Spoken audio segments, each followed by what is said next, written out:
Je suis sûre que vous connaissez tous cette situation. Ces moments d'égarement où vous êtes dans l'incapacité de faire quoi que ce soit, de penser quoi que ce soit. Ces moments douloureux où votre esprit hurle qu'il veut sortir, qu'il veut exister, faire exister ce qu'il pense. Nous avons la trentaine, et depuis que nous sommes en âge de garder des souvenirs vivaces, nous sommes conscients du trouble qui nous habite. Nous avons besoin de créer des histoires. C'est un besoin vital que de nombreuses personnes ressentent. Alors certains créent. Ils filment, chantent, écrivent. Ils passent d'une histoire à une autre, avancent, évoluent. D'autres comme moi ou comme mon co-auteur, que je vous présenterai plus tard, vivent un enfer interne, incapables de voir ces histoires qui nous habitent comme du divertissement que l'on peut partager. Ces histoires tournent et tournent en boucle dans nos esprits. Elles nous apportent parfois du réconfort, de la joie, de la fierté, mais aussi du désespoir, de la tristesse d'être incapable de les sortir et de les partager. Écrire, c'est vouloir partager ces récits. Mais comment les partager quand ils restent coincés dans notre tête, dans un tiroir ou dans un recoin bien caché d'Amazon? Alors parfois on a un sursaut de positivité. Parfois on pense pouvoir terminer une histoire et enfin passer à une autre. Parfois on oublie. Parfois on y croit. Laissez-moi vous présenter notre parfois, plongé dans un monde souterrain, un monde qui se nomme Subu, un monde dans lequel vous ne pourrez jamais aller.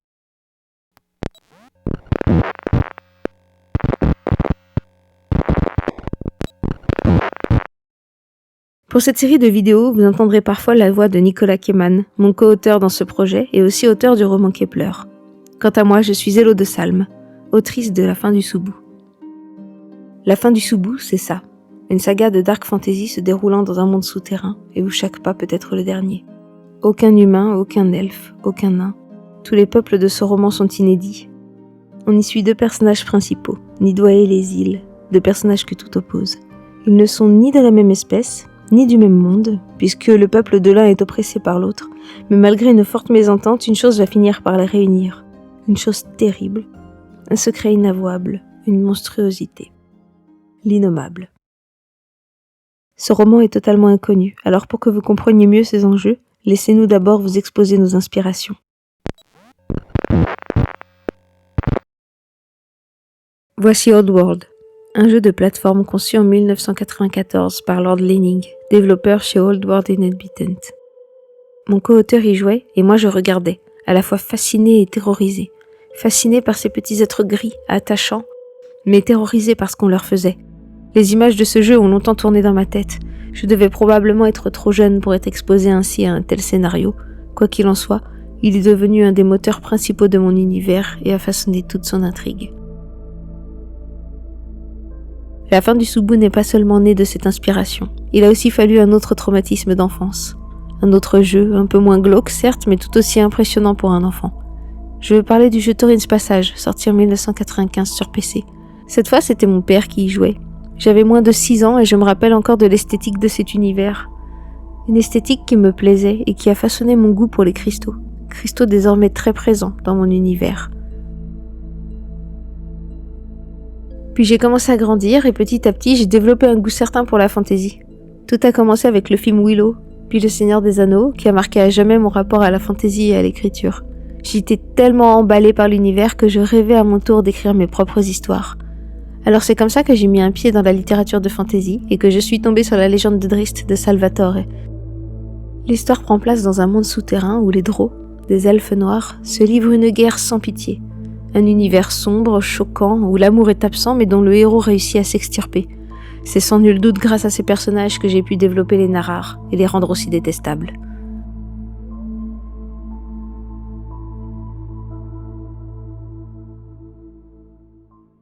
J'ai eu beaucoup de mal par la suite à trouver de nouvelles formes d'inspiration.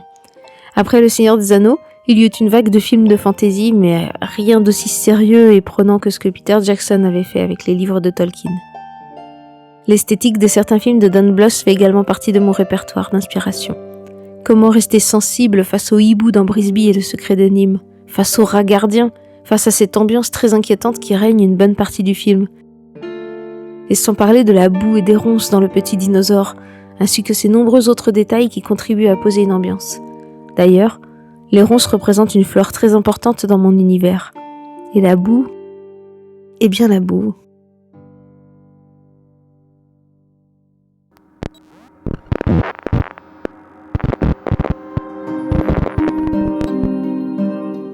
Quand le livre est sorti, les quelques lecteurs qui l'ont découvert nous ont demandé ce que signifiait le mot Subu. Il est vrai que le titre de cet ouvrage n'est pas des plus parlants. La fin peut signifier deux choses. Premièrement, le fait d'être affamé, et qui est tout le cœur de l'intrigue, mais son autre sens est également la finalité, le fait que tout est sur le point de basculer.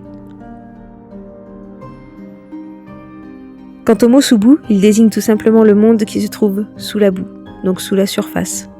Bien entendu, pour beaucoup, la boue symbolise l'union, comme l'union de l'eau et de la terre. C'est également un élément qui évoque la protection, notamment contre l'agression de moustiques, et c'est aussi, d'un point de vue religieux, symbole de fécondité, car l'homme fut créé par Dieu à partir de la boue.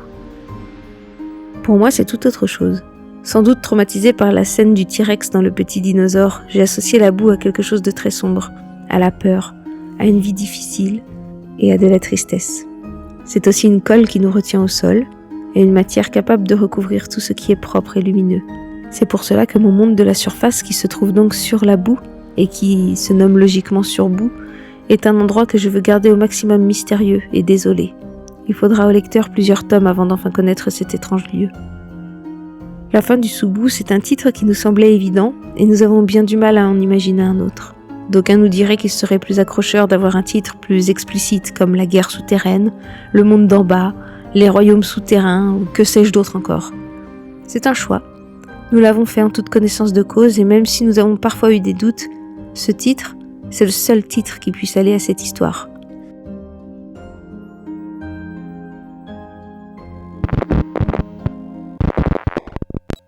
Si vous êtes encore là à ce stade de la vidéo, c'est que peut-être l'histoire vous intrigue. Alors nous allons en parler de l'intrigue. Tout pourrait être résumé par ces simples mots.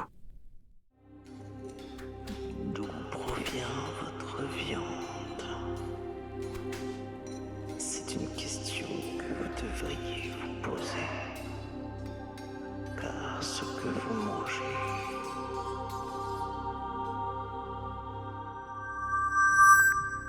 c'est nous. Cette tirade figure dans le prologue du tome 1 et est prononcée par un narrateur mystérieux dont l'identité ne sera dévoilée qu'à la fin du tome. Le prologue, c'est l'unique moment où la narration est à la première personne du singulier. L'unique moment où on se met dans la peau des oppresseurs et à qui tout le dialogue est adressé, comme un reproche. Ce prologue a pour but de nous braquer, de nous confronter à une accusation sans qu'on ne sache de quoi il retourne exactement. Pourquoi cette personne nous accuse de quelque chose qui nous paraît invraisemblable, inimaginable et surtout si terrible? Nous ne sommes pourtant pas des tueurs, pas de mauvaises personnes. Ce personnage ment-il? Les personnes visées dans ce prologue et dans la peau desquelles nous nous glissons sont-elles toutes ignorantes de sa vérité, ou au contraire sont-elles toutes parfaitement au courant? Existe-t-il une explication pour relativiser ces accusations? C'est pour répondre à ces questions que nous nous retrouvons ensuite dans une narration à la troisième personne, en point de vue interne. Pour rappel, le point de vue interne limite les informations que le narrateur peut vous donner, car il n'en dispose pas plus que le personnage principal. Et dans la fin du Subu, ce n'est pas un personnage que nous suivons, mais bien deux. Les points de vue s'alternent donc au fil des chapitres et nous avons tantôt le point de vue du héros opprimé, tantôt celui de l'oppresseur. Leur chemin ne semble pas destiné à se croiser, et pourtant.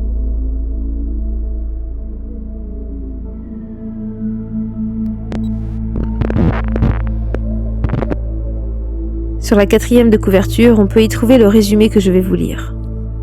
Nidois n'est pas un Falfenif ordinaire. 12 doigts, ce n'est pas assez pour être accepté parmi les siens, mais c'est aussi trop pour plaire aux Narars, les puissants maîtres des lieux. Alors que Nidois et ses amis explorent les bordures extérieures, ils attisent sans le savoir la curiosité et l'appétit de dangereuses créatures.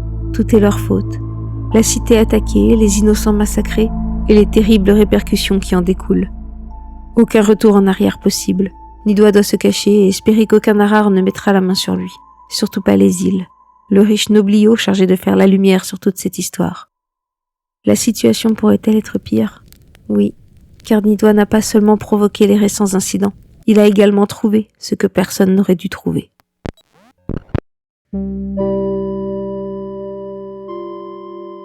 Notre premier héros se nomme Nidois. Nidois est un Falfenif, une créature humanoïde grise dont la particularité est de posséder 7 doigts par main. Mais notre cher Nidois, lui, fait figure d'exception parmi les siens. Une exception qui lui cause beaucoup de douleur, de rejet de la part des autres et de difficultés physiques, puisqu'il n'a que 6 doigts à chacune de ses mains. 6 doigts, ce n'est pas assez pour être accepté parmi les siens, mais c'est aussi trop pour être accepté parmi les Narars. Les Narars, ce sont le peuple oppresseur. Grands, élancés, élégants, intelligents et sont physiquement tout l'opposé des Falfenif qu'ils utilisent comme bon leur semble. Les Narars ont un physique commun qui est d'avoir une peau crayeuse, épaisse, des cheveux d'un blanc immaculé et des mains à 5 doigts. Au contraire, les Falfenif, eux, ont la peau grise, souvent gris foncé, une petite taille variant entre 1,50 m et 1,60 m, un caractère très pacifique, ce qui leur vaut de se faire marcher dessus par les plus agressifs et manipulateurs, comme le sont beaucoup de Narars. Les doigts des Falfenif sont ce qui marque le plus la différence entre ces deux peuples. Les Narars font tout pour renvoyer aux Falfenif une image dégradante de leur singularité, leur font comprendre qu'ils sont une erreur de la nature, qu'ils sont répugnants.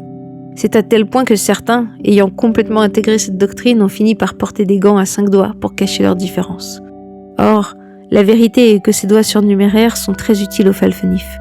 Avant leur arrivée au Soubou, ce peuple, tout comme celui des Narars, vivait à la surface, dans une région où les falaises sont une composante intégrale du paysage. Pour se protéger des prédateurs, les Falfenif ont commencé à habiter à même les falaises, juste au-dessus des mers déchaînées. Leurs doigts sont d'une force extraordinaire, et leur dextérité n'est plus approuvée. C'est grâce à eux qu'ils ont été capables d'investir ces endroits inhospitaliers. En cela, le Soubou n'est pas très différent de leur région d'origine, puisque de nombreuses parois rocheuses, des gouffres sans fond et de hautes stalagmites composent le paysage. Les Narars sont profondément jaloux de ne pas pouvoir exploiter chaque centimètre carré de cet environnement hostile, où le moindre faux pas peut être le dernier. C'est par cette jalousie qu'ils ont conditionné les Falfenif à avoir honte de ce qu'ils sont. Mais revenons-en à Nidois.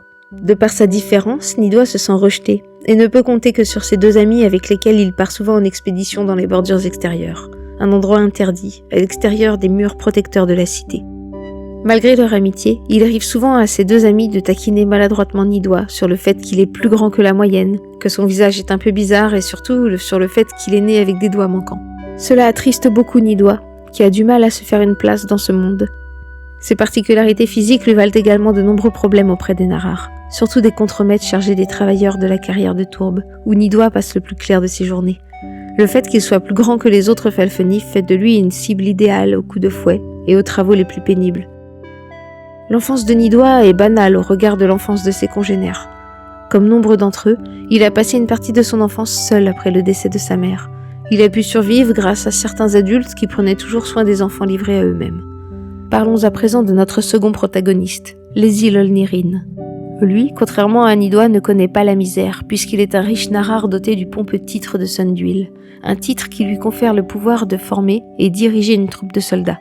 On pourrait penser que Lézil est un être parfait, mais une chose lui fait cruellement défaut, le courage. Depuis toujours, il vit dans l'ombre de son frère despotique, frère qu'il craint, que tous les autres membres de la famille craignent, à tel point que leur honneur, leur valeur s'envolent dans le néant. C'est comme cela que Lézil se retrouve à abandonner aux mains de son frère la personne qu'il aime le plus au monde. Il le sait, elle subira pire que la mort, mais la crainte de son frère est supérieure à celle de perdre cet être cher. Mais Lézil n'est pas seulement lâche, il est aussi extrêmement malchanceux et prend de mauvaises décisions en pensant faire au mieux. Seul son talent dans l'art du maniement des armes et son statut de noble lui assurent le respect de ses pairs, car sans cela, il ne serait considéré que comme un être tête en l'air, un pauvre bougre qui plonge dans les pires situations, entraînant tous ceux qui l'entourent dans sa chute.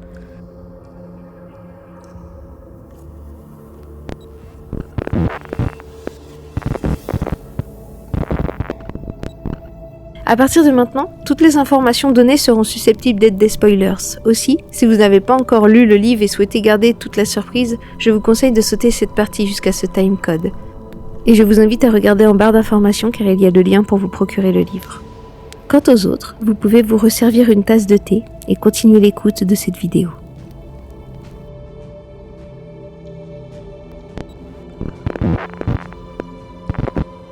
Le livre comporte de nombreuses intrigues, mais la principale est sans aucun doute la plus terrible. Le lecteur découvre très vite, dès le prologue, la vérité sur la condition des Falfenif. Si vous avez bien écouté le début de cette vidéo, vous-même avez compris que les Narars se nourrissent de leurs travailleurs Falfenif. Seule la classe dirigeante est au courant de cette atrocité, mais se garde bien de la dévoiler au peuple et encore plus à ceux qu'ils élèvent dans le but de les dévorer. Au commencement, les Narars n'avaient pas pour objectif de manger les Falfenif, loin de là.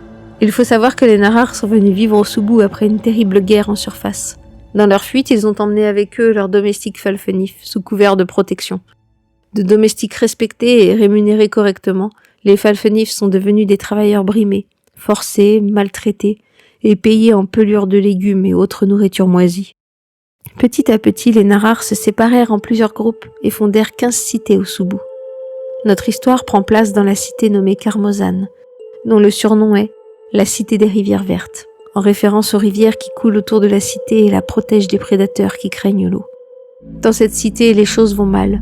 La prospérité des Narars décline et la nourriture se fait de plus en plus rare. Et pour cause. Pour faire pousser des plantes qui fournissent oxygène et vivres, il faut utiliser une tourbe spéciale. Cette tourbe se trouve dans une grande carrière dans le quartier pauvre de Carmozan, et les Falfenif sont forcés d'en extraire régulièrement. Seulement le gisement de tourbe se fait de plus en plus ténu, et il est difficile de sortir de Carmozan pour chercher de nouvelles tourbières, car de terribles prédateurs règnent dans le Soubou sauvage. Alors, pour s'assurer que chacun mange à sa faim, les dirigeants de Carmozan ont décidé d'élever des araignées cristal, un animal que l'on retrouve en abondance dans le Soubou. Le Narar qui a eu l'idée de cet élevage est un certain Leresnen Olnirin, le père d'un de nos personnages principaux dont nous avons parlé, les îles Olnirin. Leresnen fait donc construire un élevage dans une caverne reliée par un pont à la grande prison de Carmozan. Au fond de cette caverne se trouve une porte de cuivre d'une taille démesurée et qui était déjà là avant l'arrivée des Narars au Soubou. Et là vous vous demandez peut-être pourquoi il y avait une grande porte de cuivre à Carmozan. Si cela vous intéresse, nous aborderons le sujet dans une autre vidéo, donc n'oubliez pas de vous abonner et d'activer la cloche. En attendant, retournons à la construction de l'élevage. Leresnen Olnirin fit donc installer ses premières araignées, mais très rapidement, celles-ci se dévorèrent entre elles ou se blessèrent sérieusement contre les barreaux de leur cage. Il fallait agrandir. Mais les problèmes ne firent qu'empirer quand une maladie mystérieuse commença à toucher les araignées. La maladie fut nommée eau blanche, en raison des pustules blanches qui envahissaient la peau des animaux. Bien entendu, les Narars ont essayé de consommer cette viande malade, mais les effets secondaires furent si désastreux qu'ils abandonnèrent l'idée. Les volontaires ayant été nourris de cette viande ont fini par perdre l'esprit, dans les cas où ils ne mouraient pas de diarrhée hémorragique. Les survivants à ces essais ont tous été envoyés dans les quartiers les plus pauvres de Carmozan, où ils errent, bavant, et tout juste capables de se maintenir eux-mêmes en vie en grignotant et buvant ce qu'ils trouvent.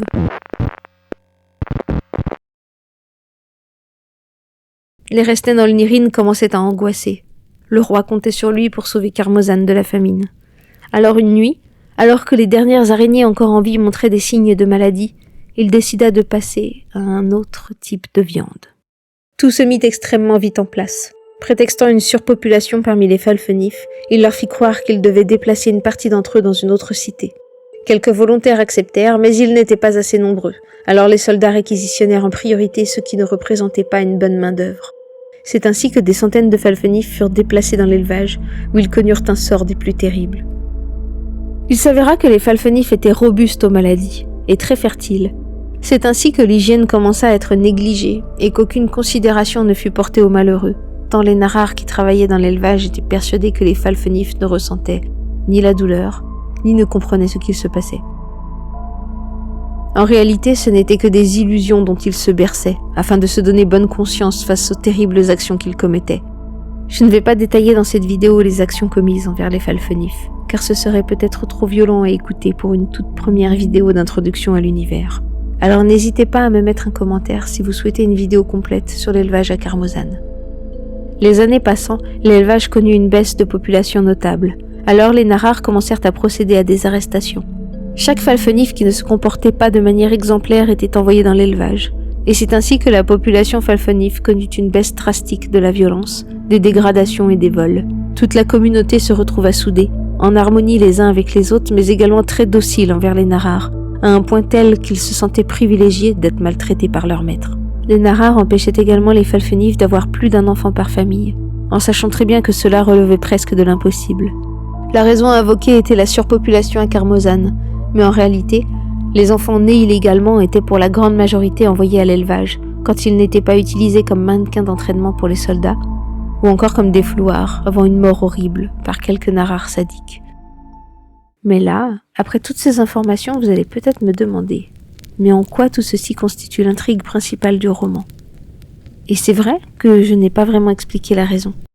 Nidwa, notre héros Falfenif, perdra ses deux meilleurs amis, un assassiné et le deuxième envoyé dans cet élevage. Nidwa n'aura alors de cesse que de vouloir retrouver son ami, Et c'est comme ça qu'il découvrira l'ampleur de la catastrophe. Sauver son ami n'est alors plus suffisant. Il doit maintenant sauver tout son peuple.